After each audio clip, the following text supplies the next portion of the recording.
अस्सलाम वालेकुम मेरे प्यारे प्यारे दोस्तों। ये आपको याद होगा हमने जो है ना ड्यूटी ऑफ केयर और फिर ब्रीच पढ़ा था। ड्यूटी ऑफ केयर में हमने दोनों ह्यू के केस से शुरू करके कपारों पे गए थे। फिर हमने जो है ड्यूटी ब्रीच डिस्कस किया था, जिसमें पहले क्वेश्चन ऑफ लॉ डिसाइड करना था, फिर क्वेश्चन ऑफ फैक्ट डिसाइड करना था। ठीक है। अच्छा, अब आज जो है कॉजेशन है, द थर्ड एलिमेंट था कॉजेशन। ठीक है। कॉजेशन आपको याद होगा हमने क्रिमिनल लॉ में भी पढ़ा था कि दो तरह का कॉजेशन होता है, फैक्चुअल कॉजेशन और कौन सा था, लीगल कॉजेशन। ठीक है, दो कॉजेशन होते हैं, फैक्चुअल और लीगल। आपको याद होगा कि जो फैक्चुअल था उसमें हमने स्मिथ केस पढ़ते थे, और लीगल में शायद कोई वाइट ना फैक्चुअल में था क्या यार, वाइट था, और शायद लीगल में स्मिथ था। एनी हाउ इसमें केस का नहीं लिखा हुआ, जो बुक है उसमें केस का नहीं लिखा हुआ, लेकिन बट फॉर टेस्ट आपको याद होगा कि बट फॉर टेस्ट हम अप्लाई करते थे फैक्चुअल कॉज में। ठीक है, तो यहाँ पे भी जो फैक्चुअल कॉजेशन है उसमें बट फॉर टेस्ट अप्लाई करेंगे। बट फॉर टेस्ट जो है वो वही है कि बट फॉर द एक्ट और omission the damage would not have occurred. ठीक है, बट फॉर द एक्ट और omission of the defendant the damage would not have occurred. अच्छा, अब इसमें मसला ये हुआ कि जो बट फॉर टेस्ट जब इस्टेब्लिश करने गए ना जजेस, तो जजेस बेचारे जो है वो 3 केसेस की एग्जांपल दिए बुक के अंदर। तीनों के तीनं केस में जजेस जो है वो रिस्पॉन्सिबिलिटी फ़िक्स कर ही नहीं पाए। ठीक है, तो जजेस को बहुत ज़्यादा गुस्सा आ गया। ठीक है, जब बहुत ज़्यादा गुस्सा आता है तो please don't mind my language, हमारे मुंह से 2-3 गालियाँ निकलती हैं बीइंग पाकिस्तानी। हाँ, जो मेन गालियाँ होती है वो एमसी और बीसी वाली गालियाँ होती हैं। तो जो इसमें केस लॉज हैं वो बीसी और एमसी वाले केस हैं। ठीक है, जो बीसी है वो है बार्नेट वर्सेस चेल्सी का केस। बार्नेट वर्सेस चेल्सी का केस जैसे ही जजेस ने सुना ना, उनको बहुत गुस्सा आया, उन्होंने बोला बीसी। ठीक है, अब उसमें हुआ ये कि किसी को बेचारे को पॉइज़न किसी ने दिया, डॉक्टर के पास कैजुअल्टी में गया, तो वो वहाँ जाके जो है वो जब उसने दिखाया तो एक सेकेंड ना बेटा, आवाज़ गेट कर।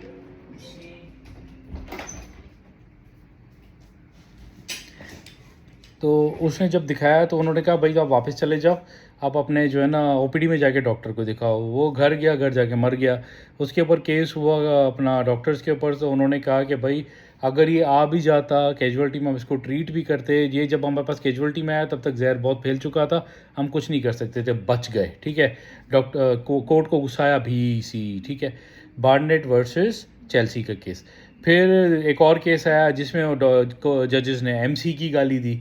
MC William, Mac William. ठीक है, तो मैक विलियम का केस है। मैक विलियम के केस में क्या हुआ कि एक सेकंड रुके, अब मैं याद करूँ क्या हुआ था। हाँ, उसमें ये था कि जो एम्प्लॉई था एक, वो काम करता था बिल्डिंग के बाहर, और उसको कहा जाता था कि भाई तुम हार्नेस पहन लो, ताकि अगर खुदा ना खासा कुछ ऐसा हो, तुम गिरो तो हार्नेस तुम्हें पकड़ ले और तुम गिर के मरो ना।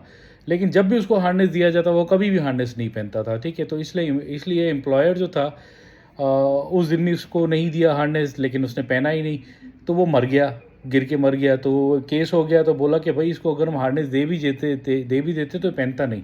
ठीक है, तो जजेस को फिर गुस्सा आया, मैक विलियम। ठीक है, तीसरा जो केस था आपको याद होगा, मैंने आपको वो एग्जांपल दी थी बोलो बोलो टेल टेल वाली। तो उसमें बोलोम और बोलिथो का केस था। बोलिथो के केस में यही था कि 2 साल का बच्चा था, ईआर में था। जूनियर डॉक्टर्स ने उनको सीनियर डॉक्टर को कॉल की, उसको जो उसका पेजर होता है उस पर बीप नहीं बजी। पेजर की जो है वो बैटरी कम थी, तो बीप नहीं बजी, डॉक्टर नहीं पहुंचा और बच्चा मर गया। जब केस हुआ तो उसने कहा, मेडिकल बॉडी का सर्टिफिकेट ले आया कि भाई अगर मैं आ भी जाता तो बच्चे को बचा नहीं पाता। ठीक है, तो उसमें ये था कि वो बच इसलिए गया कि जो है पहले भी उसको 2 दफ़ा इस तरह जो है ना रेस्पिरेटरी अटैक हो चुके थे, और वो बच्चा खुद रिकवर कर गया था। तो ज़रूरी नहीं था कि अगर डॉक्टर पहुंच जाता तो वो बच्चे को बचा लेता। ठीक है, और ट्यूब डालता, सांस की ट्यूब डालता, इसलिए कि सांस की ट्यूब के अपने कॉम्प्लिकेशंस होते हैं। हो सकता है बच्चा रेस्पिरेटरी डिस्ट्रेस से नहीं, ट्यूब डालने की कॉम्प्लिकेशन से मर जाता। तो यहाँ पे भी जो डिफेंडेंट था वो बच गया। ठीक है, तो पहले बीसी बार्नेट वर्सेस चेल्सी का केस आया पॉइजन वाला, फिर हार्नेस का केस आया जिसमें फिर गुस्सा आ गया, एमसी मैक विलियम केस। फिर थर्ड जो है, अब ये दोनों जब ख़त्म हुए तो जजेस ने बोला अब बोलो, तो जैसे ही बोला तो बोलिथो का केस आ गया, बोलिथो में फिर बच गए डॉक्टर, डेस्पाइटरी डिस्ट्रेस, ट्यूब नहीं डाली, बच गए। ठीक है, तो फिर अब आ गया जजेस को गुस्सा कि यार अब ये जो डिफेंडेंट है ना, बट फॉर कि टेस्ट जो है वो फिक्स ही नहीं हो रहा। तो फिर क्या किया जजेस ने, एक्सेप्शंस बनाई कि यार अब एक्सेप्शंस बनानी पड़ेंगी कि ये तो बच जाते हैं बार बार यार, ये तो फिर बुरी बात है ना। तो फिर उन्होंने कुछ एक्सेप्शंस बनाई कि अगर बट फॉर टेस्ट फेल भी हो जाता है और ये जो एक्सेप्शंस है उसमें कहीं फिट होता है तो फैक्चुअल कॉजेशन उनके ऊपर चार्ज हो जाएगी। ठीक है, वो मैं बताता हूँ क्या होगा।